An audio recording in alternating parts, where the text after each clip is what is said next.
నమస్తే, welcome to YSM news bulletin. ముందుగా headlines చూద్దాం. మెదక్ జిల్లా కుల్చారం మండలం అంశల్పల్లి గంగమ్మ గుడిలో రాత్రి దొంగలు హల్చల్. కేస్లాపూర్ నాగోబ జాతర పుష్యమాసం రావడంతో జాతర ప్రారంభానికి ముందడుగులు వేస్తోంది.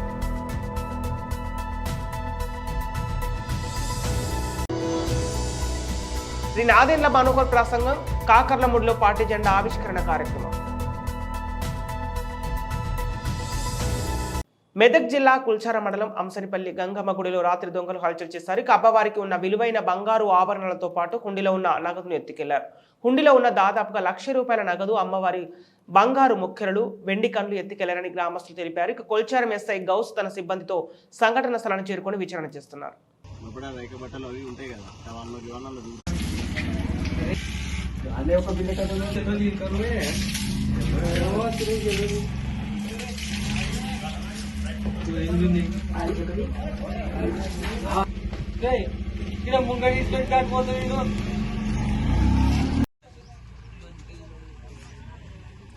పోలీసులు వచ్చి చూసుకుంటే ఫింగర్ ప్రింట్స్ అనేవి కదా, ఇది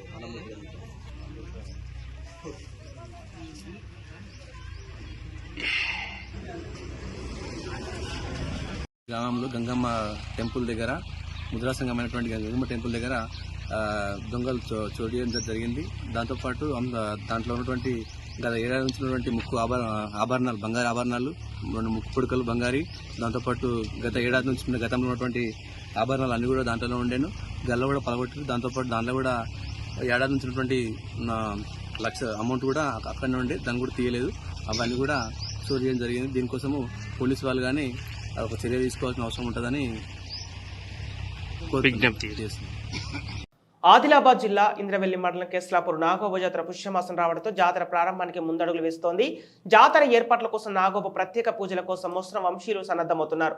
ఈ నెల 13న నెలవంక చూసిన ముస్లిం వంశీయులు నాగోబను దర్శించుకొని ఈ రోజు నాగోబ జాతర ప్రచారం కోసం ఏర్పాట్లలో భాగంగా ప్రత్యేక ప్రచార వాహనం ఎడ్లబండిలో ముస్లిం వంశ పెద్దలు కటోడా కేసు, పర్దాన్ దాదారావులు కలిసి ఎడ్లబండిపై బయలుదేరి వెళ్లారు. కేస్లాపూర్ నాగోబ జాతర ప్రచార రథాన్ని గ్రామ పటేల్ నాగోబ ఆలయ పీఠాధిపతి మోస్రం వెంకట్రావుతో కలిసి మోస్రం వంశస్థులు ప్రారంభించారు. గ్రామ దేవతలకు ఆదివాసులు సాంప్రదాయ పూజలు నిర్వహించి అనంతరం రథయాత్రను ప్రారంభించారు. ఫిబ్రవరి 9న ప్రారంభమయ్యే కేస్లాపూర్ నాగోబ జాతర కోసం మోస్రం వంశీయులు నెల రోజుల ముందే గ్రామాల్లో ప్రచారం నిర్వహిస్తున్నారు. ఈ ప్రచారంలో భాగంగా ఇచ్చోడ మండలం సిరికొండలో బస చేసి నాగోబ పూజల కోసం సమకూర్చుకునేందుకు అవసరమయ్యే కుండల కోసం సిరికొండ కుమారులకు కుండలు తయారు చేయడానికి ఆర్డర్ ఇచ్చి సోయంగూడ నుండి గిన్నెర, కెస్లాగూడ్, సాలెగూడ, పొల్లుగూడ, వడగావ్, ఓల్మద్రిలో ఈ నెల 21న గంగాజలం కోసం అందరూ రావాలని ప్రచారం నిర్వహిస్తూ ప్రచార రథం కేస్లాపూర్కు చేరుకుంటుంది. జనవరి 21న గంగాజలం కోసం మోస్రం వంశీయులు మంచిర్యాల జిల్లా జన్నార మండలంలోని అస్తల మడుగుకు బయలుదేరనున్నారు. ఎక్కడెక్కడ ప్రచారం నిర్వహిస్తున్నారో ఆయా గ్రామస్తులకు వారికి స్వాగతం పలికి ఆహ్వానిస్తూ వారికి భోజన సౌకర్యాలతో పాటు అన్ని విధాల జాతర ఏర్పాట్లను సమకూర్చే వస్తువుల సేకరణ కోసం అందించి వారికి ఆదివాసీ సాంప్రదాయాలతో ఒకరికొకరు కలుసుకొని మర్యాదపూర్వకంగా కలుసుకొని జాతరకు వస్తామని సాగనంపుతున్నారు. ఇలా తమ పూర్వీకుల నుండి ఈ ఎడ్ల బండ్లపై నాగోబ జాతర ప్రచారం కొనసాగుతూ వస్తుందని, నేటికి తామంతా ఇలాగే ప్రచారం నిర్వహిస్తున్నామని ముస్లిం వంశీయులు తెలుపుతున్నారు.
శ్రీ నాదెండ్ల మనోహర్ గారి ప్రసంగం కాకర్లమూడులో పార్టీ జెండా ఆవిష్కరణ కార్యక్రమం. మన పార్టీ జెండాని మనం ఘనంగా ఎగరేసుకోవడం నిజంగా నేను గర్వపడుతున్నాను. సో పెద్దలందరికీ ముందుగా నమస్కారాలు, సంక్రాంతి శుభాకాంక్షలు. ఒక గ్రామంలోనే మనం ఇంత సమైక్యంగా ఉన్నత ఆశయాలు సాధించుకోవడానికి కోసం నిన్న రాత్రి 7:30 అనుకుంటా నేను శ్రీనివాస్ గారికి చెప్పాను, 2 గ్రామాలు ఒకేసారి చేసుకుంటే బాగుంటుందేమో, మళ్ళీ రావడం కుదరపోవచ్చు కాకర్లమూడి కంటే. ఆయన అప్పటికప్పుడే అందరినీ సమయయుతం చేసి ఈ కార్యక్రమం చేయడం వెనుక మనం కూడా మన జీవితంలో ఒక ఎగ్జాంపుల్గా తీసుకోవాలి. ఎందుకంటే పార్టీ నిర్మాణం కూడా ఎంత కష్టపడి ఇటుక వేసుకుంటూ 10 మందిని కలుపుకుంటూ గ్రామ స్థాయి నుంచి మండల స్థాయి నుంచి నియోజకవర్గ స్థాయి వరకు ఈరోజు రాష్ట్ర వ్యాప్తంగా జనసేన పార్టీకి ఒక గౌరవం, పవన్ కళ్యాణ్ గారి నాయకత్వంలో మన ప్రజల్లోకి వెళ్ళగలుగుతున్నామంటే ఎంతోమంది కష్టపడి జెండా మోసి పార్టీ కోసం ఏ మాత్రం కూడా స్వార్థం లేకుండా పనిచేసిన మన జన సైనికులు, మన వీర మహిళలు, మన నాయకత్వం, వీళ్ళందరూ కూడా ఒక కష్టమైన ప్రయాణం చేశాం.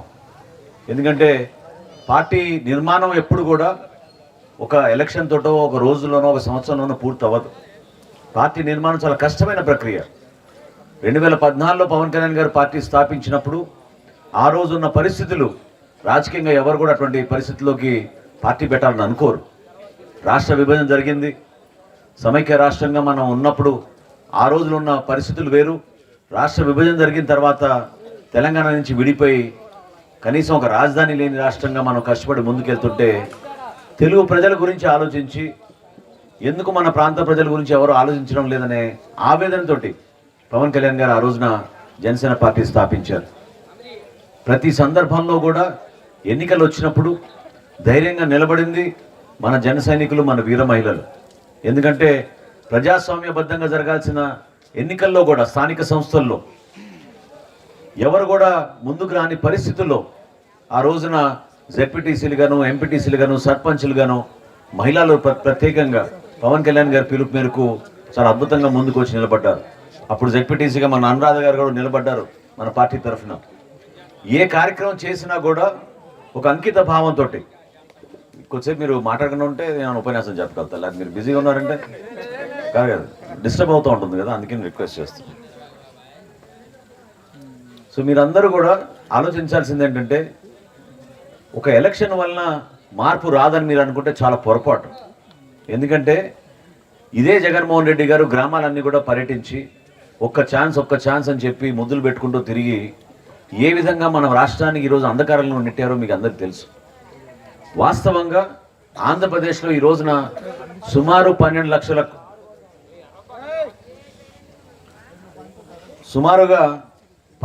కోట్ల రూపాయలు మనం అప్పులు చేసాం ఈ 5 సంవత్సరాల్లో. కానీ గ్రామ స్థాయిలో ఒక యువతకు ఉద్యోగం ఇచ్చే విధంగా, ఒక పరిశ్రమ వచ్చే విధంగా, పెట్టుబడులు పెట్టడానికి 10 మంది తిరిగి వస్తే మనం ఆకర్షితంగా మన ప్రాంతాన్ని అభివృద్ధి చేసుకోగలిగితే అప్పుడే రాగలుగుతారు.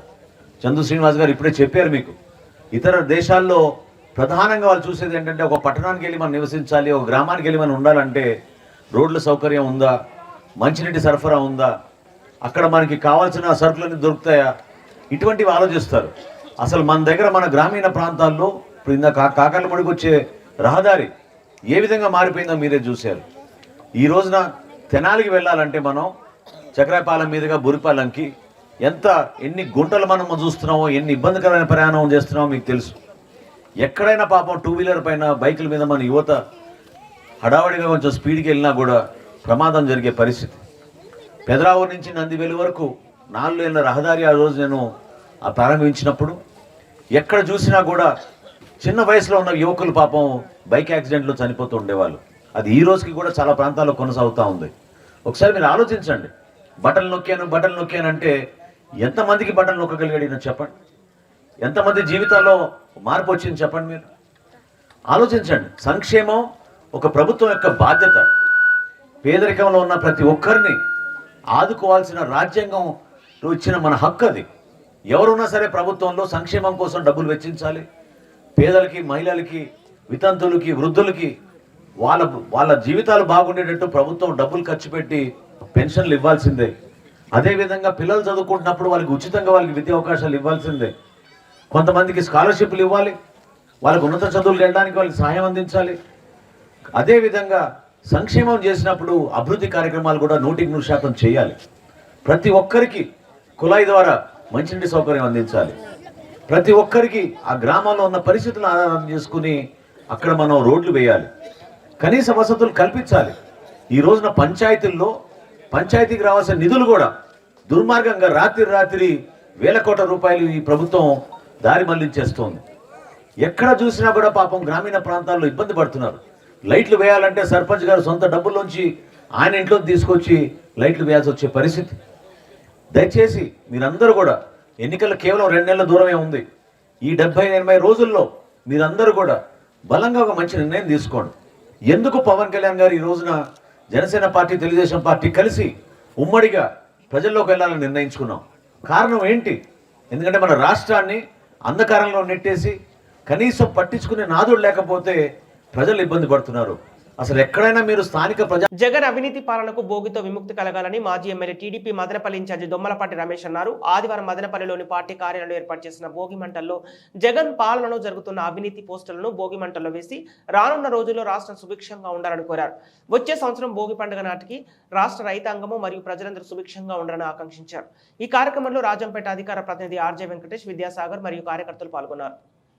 మేడ్చల్ జిల్లా కీసర ఈరోజు 103వ జ్ఞానమాల కార్యక్రమం మండల అంబేద్కర్ సంఘం ఆధ్వర్యంలో ముఖ్య అతిథిగా విచ్చేసినటువంటి తిమ్మాయిపల్లి గ్రామ అంబేద్కర్ సంఘం అధ్యక్షులు తాళ్ల కిరణ్ మరియు వారి యొక్క బృందం జ్ఞానమాల కార్యక్రమం విజయవంతమైంది. ఈ కార్యక్రమంలో అంబేద్కర్ సంఘం మండల అధ్యక్షులు కొమ్ము సుదర్శన్, కార్యదర్శి తుడం శ్రీనివాస్, ఉపాధ్యక్షులు తిమ్మాయిపల్లి శ్యామ్, బక్కని కుమార్ మరియు మండల అంబేద్కర్ సంఘం నాయకులు బోర్డు జంగయ్య, శీలం మల్లేష్ గారు, కర్రె గణేష్ గారు, దయర శ్రీనివాస్, పండుగ రాజలింగం, మంచాల శ్రీకాంత్, చిరింగిని బాలరాజు, గంగి ఆంజనేయులు, రామారం రమేష్, మురుగ నవీన్, శ్రీలం భూపాల్, సుమని, బన్నీ మరియు తిమ్మాయిపల్లి గ్రామ యువకులు, సంఘం నాయకులు పాల్గొన్నారు.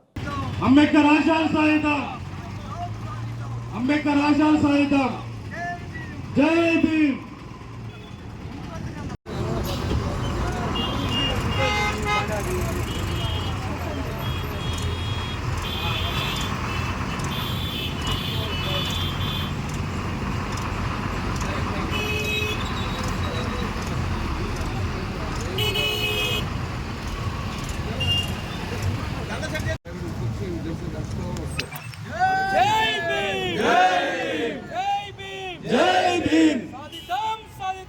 అంబేద్కర్ ఆశయాలు సాధిద్దాం, అంబేద్కర్ ఆశయాలు సాధిద్దాం. జై భీమ్, జై భీమ్. నల్లా వెంకటరెడ్డి అన్న గారికి స్వాగతం.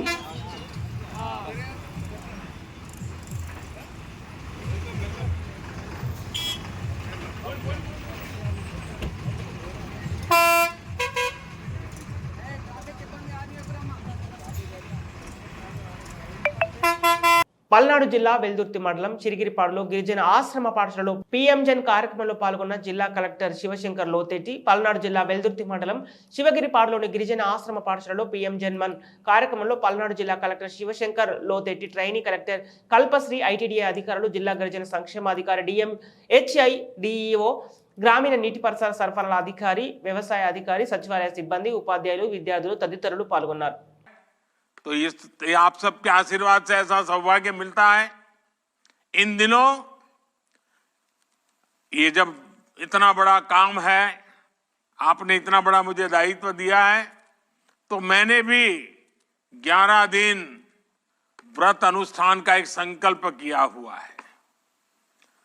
श्री राम మన అవసరం ఏంటంటే హౌసింగ్, ఇల్లులు. నేను ఇప్పటికీ చాలా చోట్ల వెళ్తున్నాను. ఇంకా మన చెంచులందరూ కూడా ఇంకా చిన్న చిన్న గుడిసెల్లోనూ ఇంకా పూర్తి స్థాయిలో ఇల్లు లేని వాళ్ళు ఉన్నారు. ఆ పూర్తిగా ఆ ఇల్లులు శాంక్షన్ చేసే బాధ్యత మాది, మా ఐటీడీఏ. అది మీకు నేను హామీ ఇస్తున్నాను. ఎందుకంటే మిగిలిన స్కీమ్కి మన స్కీమ్కి తేడా ఉంది. మిగిలిన దగ్గర 1,80,000 రూపాయలు ఇస్తారు, మన స్కీమ్లో 2,39,000 ఇస్తారు. అర్థమవుతుందమ్మా? సో ఎవరైనా సరే ఇల్లు లేని వాళ్ళు ఉంటే మాత్రం ఖచ్చితంగా అది మన సర్వేలో వచ్చేటట్టుగా చూసుకోండి, ఆ సర్వేలో రిజిస్ట్రేషన్ అయినట్టుగా చూసుకోండి. సో కాలక్రమంలో మేము అన్ని శాంక్షన్స్ తీసుకొచ్చి ప్రతి ఒక్కరికి ఇల్లు కట్టించే బాధ్యత మేము, ఐటీడీఏ అండ్ హౌసింగ్ డిపార్ట్మెంట్ ముగ్గురు బాధ్యత తీసుకుంటాం. అది నేను ఈ సందర్భంగా మీకు హామీ ఇస్తున్నాను. ఓకే. సో ఇవి ఇంకా మిగిలినవన్నీ నేను ఇప్పుడు మనకి స్కూల్స్ ఉన్నాయి, అన్నీ బాగున్నాయి, పిల్లలు కూడా చక్కగా చదువుతున్నారు. వాళ్ళు కూడా ఇప్పుడు చూపించారు, మన పిల్లలు కూడా మెరికల్ లాంటి వాళ్ళు ఉన్నారు. అయితే చెంచుల్లో నేను అబ్జర్వ్ చేసింది ఏంటంటే, ఒక్క నిమిషం, చెంచుల్లో నేను అబ్జర్వ్ చేసింది ఏంటంటే ఐటీడీ మీరు కూడా, నేను మొన్న వెలుదురు వెళ్ళేటప్పుడు మన దాంట్లో అక్షరాస్యత చాలా తక్కువ ఉంది. నేను మొన్న వెలుదుర్తిలో ఆ గ్రామాలు మనం వెళ్ళాం కదా, ఏంటి ఆ గ్రామాలు, మాచర్ల లోపలికి బోధనంపాడు, చెంచుగూడెలో అవన్నీ వెళ్ళాను. మాచర్ల, కొప్పునూరు ఇవన్నీ తిరిగితే ఆడపిల్లలకు చిన్న వయసులో పెళ్ళిళ్ళు అయిపోతున్నాయి. ఒక్కొక్కరు కనీసం 4 నుంచి 5 కంటున్నారు. ఇది మనం మార్చాలి.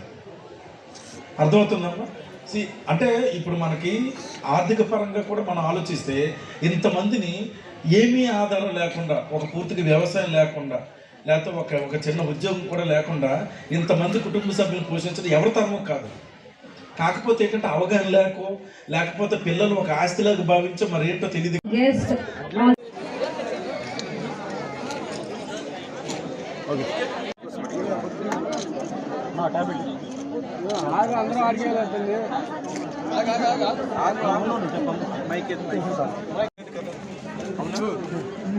మన ఎస్ఎస్జి మన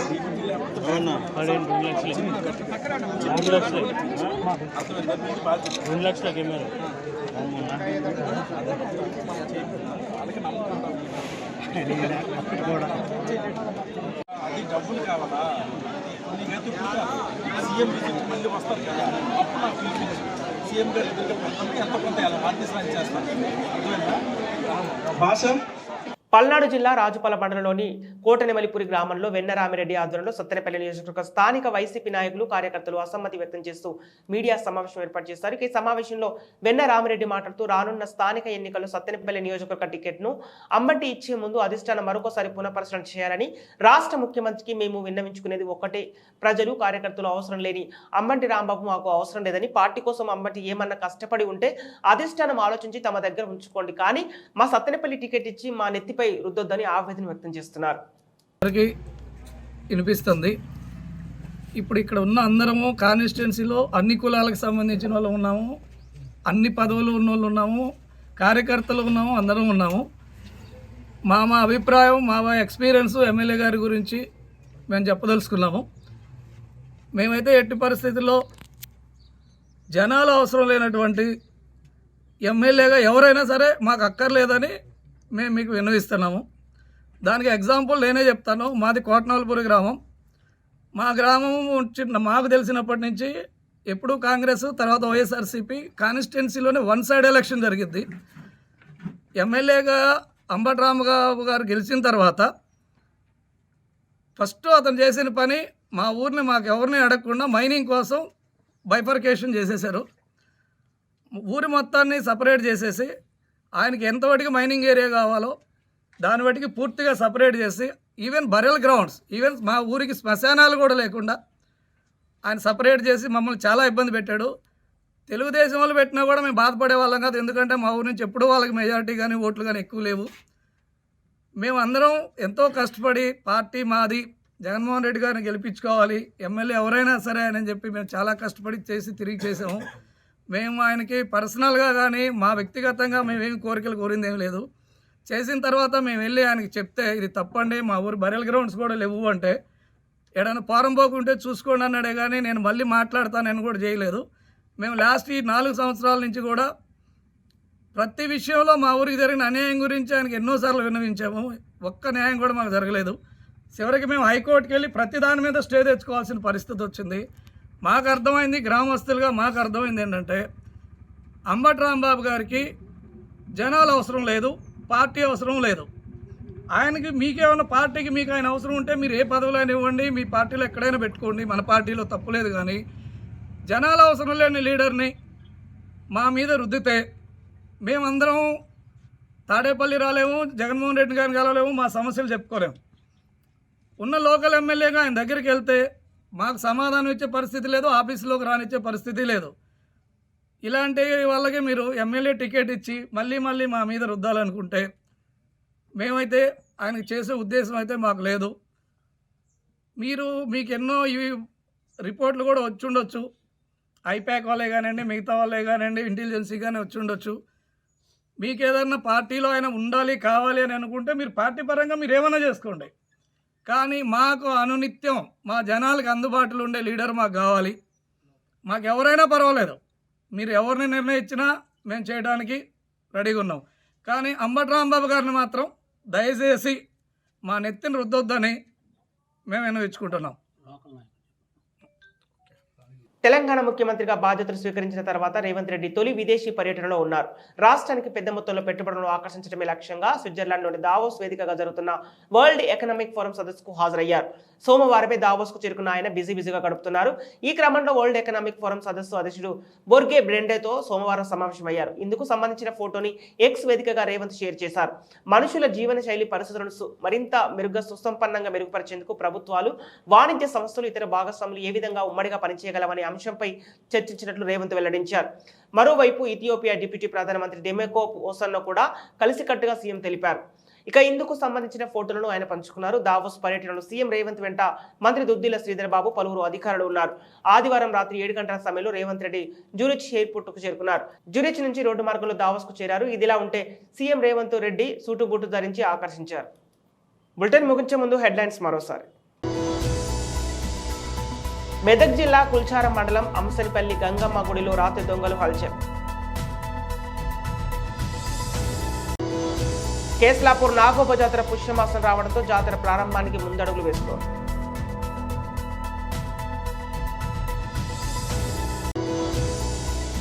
శ్రీ నాదెండ్ల మనోహర్ ప్రసంగం, కాకర్లముడిలో పార్టీ జెండా ఆవిష్కరణ కార్యక్రమం.